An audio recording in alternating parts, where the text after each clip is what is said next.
రవి ప్రకాష్ సిలికానాంధ్ర ఆసుపత్రి Kuchipudi super speciality వైద్య సేవలు పూర్తిగా ఉచితం.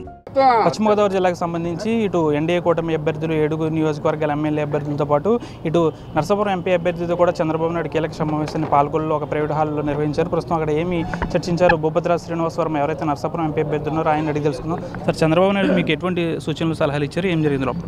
చంద్రబాబు నాయుడు గారు 7 అసెంబ్లీ అభ్యర్థుల్ని, పార్లమెంట్ అభ్యర్థిగా ఉన్నటువంటి నన్ను, అదేవిధంగా అసెంబ్లీలు ఇన్ఛార్జీలుగా ఉన్నటువంటి 3 పార్టీల నుంచి అసెంబ్లీలు ఇన్ఛార్జీలుగా ఉన్నటువంటి పెద్దలను, జిల్లాల పార్టీ యొక్క అధ్యక్షులతో ఒక సమావేశం నిర్వహించడం జరిగింది. ఏదైతే ఆయన రాష్ట్రంలో ప్రజాగలం సందర్భంగా పర్యటన చేస్తున్నారో అన్ని జిల్లాల్లో కూడా ఈ విధమైనటువంటి సమావేశాలు నిర్వహిస్తూ ఉన్నారు.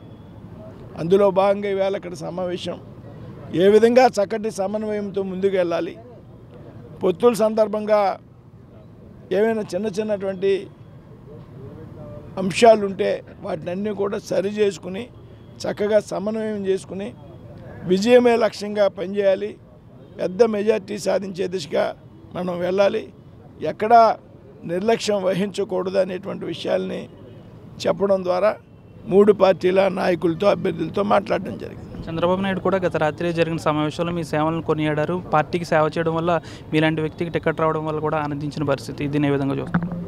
ఇప్పుడు కూడా చెప్పారు సమావేశంలో, మీరు ఆర్గనైజేషన్లో నమ్మకంగా పనిచేశారు 30 సంవత్సరాల పాటు, మీ ఆర్గనైజేషన్ మీ మీద నమ్మకం ఉంచింది, మీలాంటి సిన్సియర్ కార్యకర్తను భారతీయ జనతా పార్టీ గుర్తించి ఇవ్వడం మాకు కూడా చాలా సంతోషంగా ఉంది. మీ గురించి విన్నాను, మీకు మంచి రికార్డు ఉంది జిల్లాలో, నా ఎంక్వైరీలో, నా పరిశీలనలో నా దగ్గర కూడా మీ గురించి మంచి సమాచారం ఉంది. గట్టిగా అందరినీ కలుపుకొని ఏమాత్రం అశ్రద్ధ చేయకుండా మీరు ముందుకు వెళ్తే 7 అసెంబ్లీ అభ్యర్థులు నెగ్గుతారు, మీరు నెగ్గుతారు. కాబట్టి 8 చక్కటి సమన్వయంతో ముందుకెళ్ళండి అనే విషయాన్ని ఆయన చెప్పడం జరిగింది. 7 నియోజకవర్గ ఎమ్మెల్యే అభ్యర్థులతో కూడా మీరు సమావేశం అవుతున్నారు, వారిని కలుస్తున్నారు. ప్రజల్లోకి ఎప్పుడు వెళ్ళబోతున్నారు, ఇంకా ముందు మీ కార్యాచరణ ఏంటి? నేను 7 అసెంబ్లీల అభ్యర్థులతో ఇప్పటికే 2-3 సార్లు సమావేశమయ్యాను. ఆల్రెడీ సమన్వయం చేసుకున్నాం, ఆల్రెడీ ప్రచారంలో ఉన్నాం. మేము ఆల్రెడీ కొన్ని అసెంబ్లీల్లో ఎమ్మెల్యే అభ్యర్థులతో కలిపి ప్రచారంలో పాల్గొన్నాం, కొన్ని అసెంబ్లీల్లో బహిరంగ సభల్లో పాల్గొన్నాం, కొన్ని అసెంబ్లీలో జనసేన పార్టీ జన సైనికులు పెట్టినటువంటి భారీ బహిరంగ సభలు పెట్టారు, అందులో పాల్గొన్నాం. ప్రచారం ప్రారంభమైంది. గతంలో కృష్ణరాజు ఎంపీ అవ్వడానికి, తర్వాత గోకరాజు గంగరాజు ఎంపీ అవ్వడానికి మీరు కీలక పాత్ర పోషించారు. ఇప్పుడు మీరు ఎంపీ అభ్యర్థిగా పోటీ చేస్తున్నారు, ఏ విధంగా ఉంటుంది? నాకు రాజకీయాలు కొత్త కాదు, దయచేసి ఫస్ట్ ఎన్నికలు అంతకన్నా కొత్త కాదు. నేను నా పాఠశాల విద్యల నుండి కూడా ఎన్నికల్లో పోటీ చేస్తూనే ఉన్నా. స్కూల్ ఎస్పీఎల్కి, కాలేజీలో కాలేజీ విద్యార్థి సంఘ అధ్యక్షునికి, అలాగే మున్సిపల్ కౌన్సిలర్గా, డిఎన్ఆర్ కళాశాల విద్యా సంస్థల యాజమాన్యానికి ఎన్నికల్లో, వీటన్నిటికీ మించి 2009లో ఇదే పార్లమెంటుకి భారతీయ జనతా పార్టీ అభ్యర్థిగా పోటీ చేశాను. కృష్ణరాజు గారిని గెలిపించినప్పుడు నాకు చాలా కీలకమైనటువంటి పాత్ర. పార్టీ పార్లమెంటుకి కన్వీనర్గా ఉన్నాను నర్సాపూర్ పార్లమెంట్. గంగరాజు గారు పోటీ చేసినప్పుడు పార్టీ జిల్లాకి అధ్యక్షుడిగా ఉన్నా.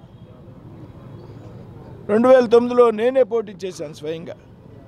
ఎన్నికల్లో ఏ విధంగా ప్రచారం చేయాలి, ఎన్నికల్లో పొత్తుల్లో ఎక్కువ పనిచేశాను నేను. 99లో బీజేపీ టీడీపీ పొత్తు, 2014 బీజేపీ టీడీపీ పొత్తు, జనసేన బయట నుంచి మద్దతు. సో పొత్తుల్లో సమన్వయం అనేది నాకు తెలిసినటువంటి విషయం.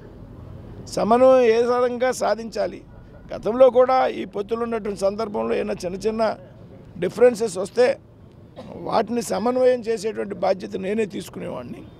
కాబట్టి ఈవేళ నాకున్నటువంటి అనుభవం రీత్యా చక్కగా సమన్వయం చేసుకుని ముందుకెళ్తా. ఇందాక చంద్రబాబు నాయుడు గారు కూడా అదే చెప్పారు, మీకు పొత్తుల్లో అనుభవం ఉందని విన్నాను, గతంలో మీరే కీలకమైనటువంటి పాత్ర వహించారు పొత్తుల్లో, కాబట్టి ఆయన నా భుజం తట్టి ప్రోత్సహించారు. యూఆర్ ద రైట్ క్యాండిడేట్, అందరూ కలిసి పనిచేయండి, అందరూ నెగ్గుతున్నారు, 1+7 ఈ పార్లమెంట్లో నెగ్గుతున్నారనే విషయం చెప్పడం జరిగింది. మరిన్ని వీడియోస్ కోసం ఛానల్ ని సబ్స్క్రైబ్ చేయండి, లేటెస్ట్ అప్డేట్స్ కోసం వాట్సాప్ ఛానల్ ని ఫాలో చేయండి అండ్ లింక్ డిస్క్రిప్షన్ లో ఉంది.